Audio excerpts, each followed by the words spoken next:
The Undiscovered Self, written in spring 1956, issued as a book, paperback in 1957. Chapter 3, page 268 in Civilization and Transition. The position of the West on the question of religion. Confronting this development in the 20th century of our Christian era, the Western world stands with its heritage of Roman law, the treasures of Judeo-Christian ethics grounded on metaphysics, and its ideal of the inalienable rights of man. Anxiously it asks itself the question, how can this development be brought to a standstill or put into reverse?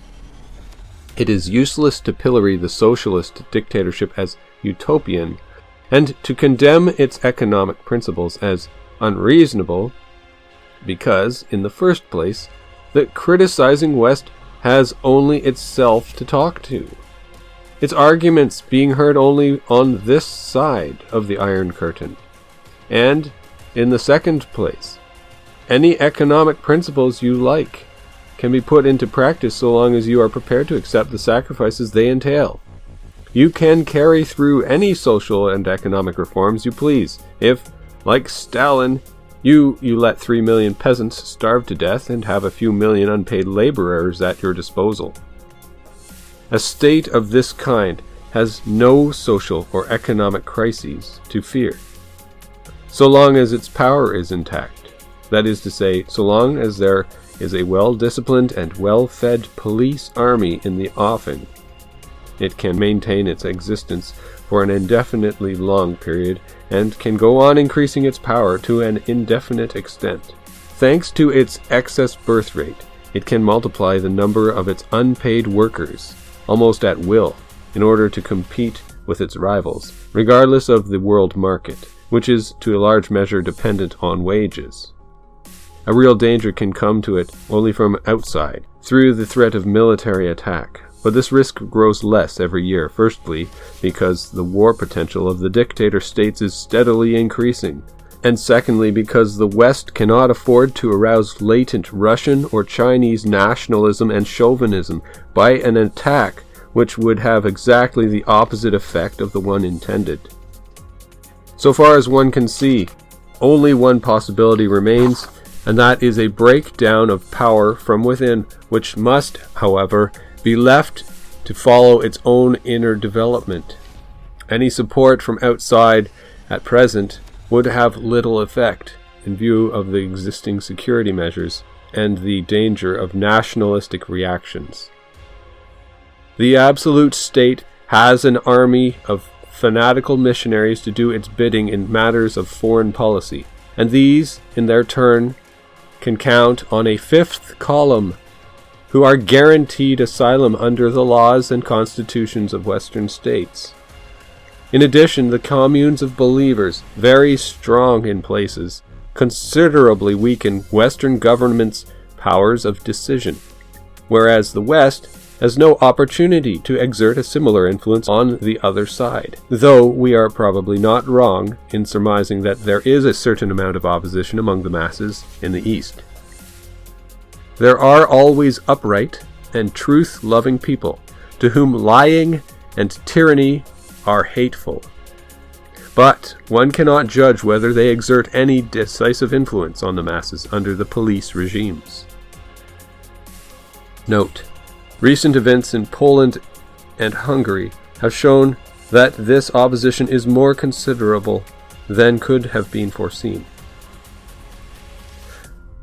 In view of this uncomfortable situation, the question is heard again and again in the West: what can we do to counter this threat from the East? Even though the West has considerable industrial power and a sizable defense potential at its command, we cannot rest content with this, for we know that even the biggest armaments and the heaviest industry, coupled with a relatively high living standard, are not enough to check the psychic infection spread by religious fanaticism. The West has, unfortunately, not yet woken up to the fact that our appeal to idealism and reason and other desirable virtues delivered with so much enthusiasm, is mere bombination in the void. It is a puff of wind, swept away in the storm of religious faith, however twisted this faith may appear to us. We are faced not with a situation that can be overcome by rational or moral arguments, but with an unleashing of emotional forces and ideas engendered by the spirit of the times. And these, as we know from experience, are not much influenced by rational reflection, and still less by moral exhortation.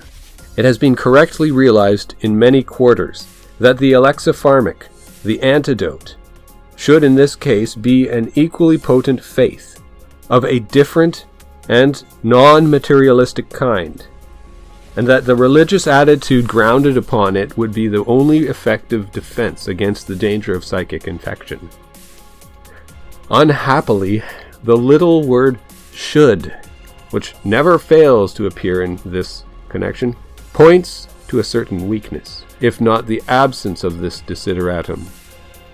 Not only does the West lack a uniform faith that could block the progress of a fanatical ideology, but, as the father of Marxist philosophy, it makes use of exactly the same intellectual assumptions, the same arguments and aims. Although the churches in the West enjoy full freedom, they are not less full or empty than in the East. Yet, they exercise no noticeable influence on the broad course of politics. The disadvantage of a creed as a public institution is that it serves two masters.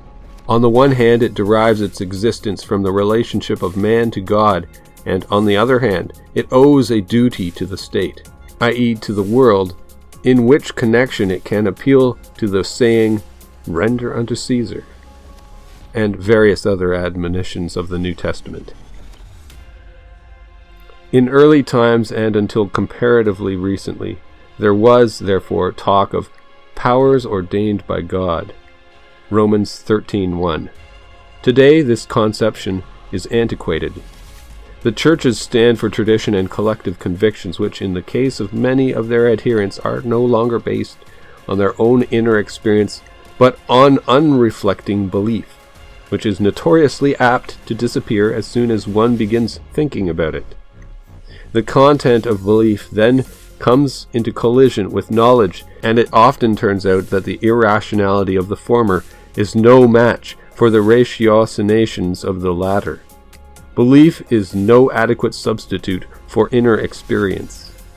And where this is absent, even a strong faith which came miraculously as a gift of grace may depart equally miraculously.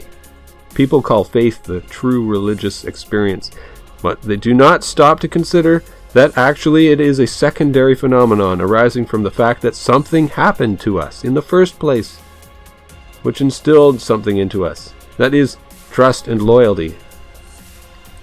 This experience has a definite content that can be interpreted in terms of one or other of the denominational creeds. But the more this is so, the more the possibilities of these conflicts with knowledge mount up, which in themselves are quite pointless. That is to say, the standpoint of the creeds is archaic. They are full of impressive mythological symbolism, which, if taken literally, comes into insufferable conflict with knowledge. But if, for instance, the statement that Christ rose from the dead is to be understood not literally but symbolically, then it is capable of various interpretations that do not conflict with knowledge and do not impair the meaning of the statement. The objection that understanding it symbolically puts an end to the Christian's hope of immortality is invalid, because long before the coming of Christianity, mankind believed in a life after death, and therefore had no need of the Easter event as a guarantee of immortality. The danger that a mythology understood too literally, and as taught by the Church, will suddenly be repudiated, lock, stock, and barrel, is today greater than ever. Is it not time that the Christian mythology, instead of being wiped out, was understood symbolically for once? It is still too early to say what might be the consequences of a general recognition of the fatal parallelism between the state religion of the Marxists and the state religion of the Church. The absolutist claim of a civitas Dei that is represented by man bears an unfortunate resemblance to the divinity of the state, and the moral conclusion drawn by Ignatius Loyola of the authority of the Church, the end sanctifies the means, anticipates the lie as a political instrument in an exceedingly dangerous way. Both demand unqualified submission to faith and thus curtail man's freedom. The one his freedom before God, and the other his freedom before the state, thereby digging the grave for the individual. The fragile existence of this, so far as we know, unique carrier of life is threatened on both sides, despite their respective promises of spiritual and material ideals to come. And how many of us can, in the long run, fight against the proverbial wisdom of "a bird in the hand is worth two in the bush"? Besides which, the West cherishes the same scientific and rationalistic Weltanschauung with its statistical leveling down tendency and materialistic aims as the state religion of the Eastern Bloc, as I have explained above. What, then, has the West, with its political and denominational schisms, to offer the modern man in his need? Nothing, unfortunately, except a variety of paths all leading to one goal, which is practically indistinguishable from the Marxist ideal. It requires no special effort of understanding to see where the communist ideology gets the certainty of its belief that time is on its side, and that the world is ripe for conversion. The facts speak a language that is all too plain in this respect. It will not help us in the West to shut our eyes to this and not recognize our fatal vulnerability. Anyone who has once learned to submit absolutely to a collective belief and to renounce his eternal right to freedom and the equally eternal duty of individual responsibility will persist in this attitude, and will be able to march with the same credulity and the same lack of criticism in the reverse direction if another and manifestly better belief is foisted upon his alleged idealism. What happened not so long ago to a civilized European nation? We accuse the Germans of having forgotten it all again already, but the truth is that we don't know for certain whether something similar might not happen elsewhere. It would not be surprising if it did, and if another civilized nation succumbed to the infection of a uniform and one-sided idea. We permit ourselves the question: which countries have the biggest communist parties? America, which, o quo mutatio rerum, forms the real political backbone of Western Europe, seems to be immune because of the outspoken counterposition she has adopted. But in point of fact, she is perhaps even more vulnerable than Europe, since her education system is the most influenced by the scientific Weltanschauung with its statistical truths, and her mixed population finds it difficult to strike roots in a soil that is practically without history. The historical and humanistic type of education, so sorely needed in such circumstances, leads, on the contrary, a Cinderella existence. Though Europe possesses this latter requirement, she uses it to her own undoing in the form of nationalistic egoisms and paralyzing skepticism. Common to both is the materialistic and collectivist goal, and both lack the very thing that expresses and grips the whole man, namely an idea which puts the individual human being in the center as the measure of all things. This idea alone is enough to arouse the most violent doubts and resistances on all sides, and one could almost go so far as to assert that the valuelessness of the individual in comparison with large numbers is the one belief that meets with universal and unanimous assent. To be sure, we all say that this is the century of the common man, that he is the lord of the earth, the air, and the water, and that on his decision hangs the historical fate of the nations. This proud picture of human grandeur is unfortunately an illusion and is counterbalanced by a reality that is very different. In this reality, man is the slave and victim of the machines that have conquered space and time for him. He is intimidated and endangered by the might of the military technology which is supposed to safeguard his physical existence. His spiritual and moral freedom, though guaranteed within limits in one half of his world, is threatened with chaotic disorientation, and in the other half is abolished altogether.